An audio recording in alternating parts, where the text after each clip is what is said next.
Bagamat ang boto ko ay yes, aray, aray, aray. Huwag tayo magpalaki ng buhaya, baby pa nga ang tawag, lulong na. Siyempre si Robin Padilla, ang boto niyan, alam na natin. Mabuti po, alam nyo na. Ano kaya kung yung speaker nyo na lang ang paltan nyo? Kaya nyo yan.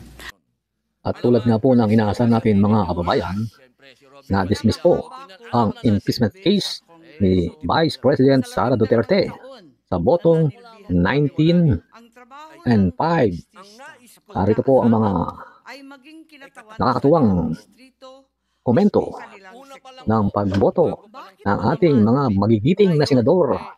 Nakakatuwang panoorin ang kanilang mga sinasabi mga kababayan. Kayo na lang ang umusga kung kayo'y natutuwa o naiinis mga kababayan. Siguradong tuwang-tuwa ang mga DDS at iiyak naman itong mga dilawan at mga pinklawan, pati na itong mga nasa kongreso at mga bata ni Speaker Romualdez at kung gusto magpatalsik kay Vice President Sara Duterte mga kababayan. Sa unang pagkakataon, parang nagiging sarswela ang ating Senado mga kababayan. Ang pinagtatalunang impeachment case,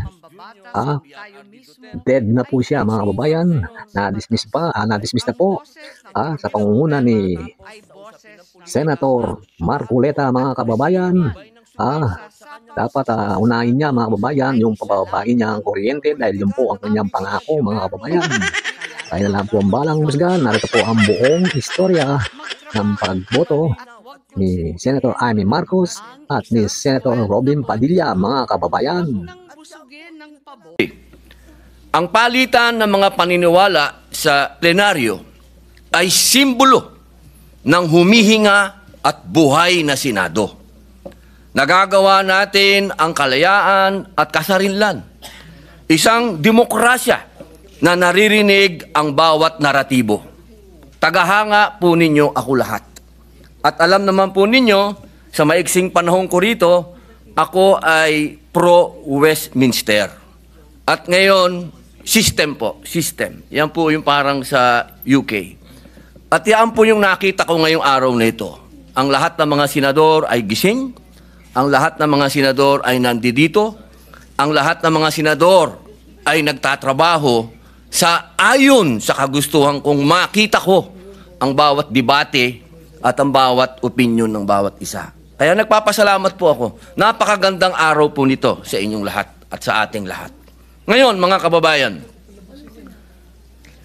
gusto ko pong malaman ninyo na ako po ay nagbibigay pugay sa lahat ng nanonood sa atin ngayon. Malamang ang sasabihin ninyo, siyempre si Robin Padilla, ang boto niyan, alam na natin. Mabuti po, alam nyo na. Ang gusto ko lamang pong liwanagin ay ito. Ang nais ko, sana, ay katapusan na nito. Dismissal. Una pa lang po, bago pa lang po kami na-convene, labag na po sa kalooban ko na matuloy ito. Nakita nyo naman po, noong nagkasumpaan, talagang ipinaglalaban namin na politika ito. Politika ito At kailangan ng due process. Pero natuloy pa rin po, nag-convene pa rin. Pero hindi pa rin po ako nagsuot ng robe dahil para sa akin ay protesta. Dahil ayoko po talagang matuloy. Bakit? Sa loob po ng matagal na panahon ni Bonifacio, ni Aguinaldo, panahon ni Aguinaldo, ni Quezon, panahon ni Marcos Sr., ni Aquino Sr., ni Aquino Jr., ni Arroyo, Marcos Jr., PRRD Duterte, HOR ngayon, at Vice President Duterte. Hindi na po tayo natapos sa usapin ng politika at yaan po ay pinagtibay ng Supreme Court sa kanyang desisyon na sinabi niya mismo, oo, politikal ang impeachment, pero hindi kailanman dapat masagasaan nito ang karapatan ng tao. Malinaw at yun po ang pinaglalaban natin at kailangan dumaan sa tamang proseso. At yan po ang pinaglalaban natin. Ngayon, mga mahal kong kaibigan, pagkatapos po natin marinig ang bawat punto ng bawat isa, sana po matapos na po ito at harapin na po natin ang mga tunay na problema ng bayan. Katulad po ng sweldo, katulad po ng agrikultura, pagkain, kaguluhan sa West Philippine Sea, sa buong mundo. Ang dami po nating dapat pag-usapan. Total, meron pa naman pong Pebrero. Ang sinabi naman po ng Supreme Court at ang Supreme Court naman po, ang siya naman po dapat na sinasabi ng saligang batas. Malinaw po. Matagal po akong ginawang chairman ng constitutional ni dating Pangulo Mig Zubiri. Pinagkatiwalaan niya po tayo, pinag-aralan po natin yan at malinaw sa konstitusyon na ang magpapaliwanag ng saligang batas ay Supreme Court. Kaya sana po, ako'y malungkot talaga dahil napunta tayo sa archive. Yung archive, binasa ko pwede pala yan hukayin anytime, kung ano man.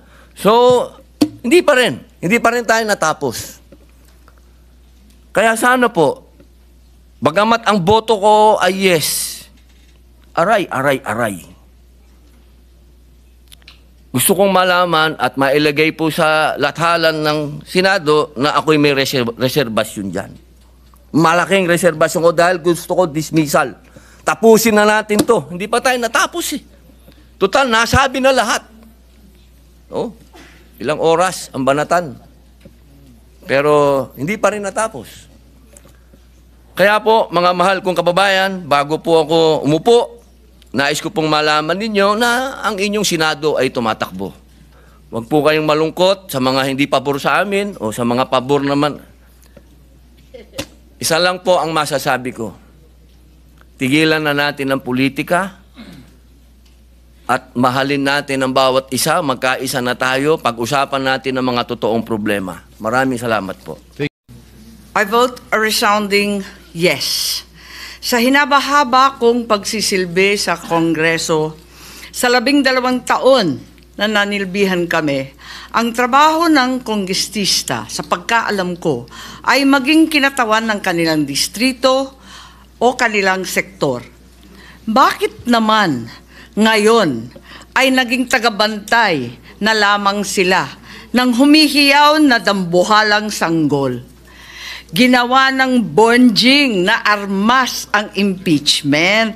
Ang dating para sana sa kaayusan ng sistema, ginagawang pampagulo, panakot at sandata laban sa mga kinaiinggitan, kinaiinsecuran ng mga lulong sa kapangyarihan. Galangin naman natin ang Korte Suprema. Huwag tayong umastang Supremer Court. Supremest pa. Wala namang ganun Sa mga kapatid kong senador, paano tayo magiging dakilang mambabatas kung tayo mismo ay hindi susunod sa batas? Ang boses ng Korte Suprema ay boses ng konstitusyon. At kung sino man ang sasapaw sa boses na ito ay isa lang ang tono, ambisyon. Kaya naman, mag-move on na tayo.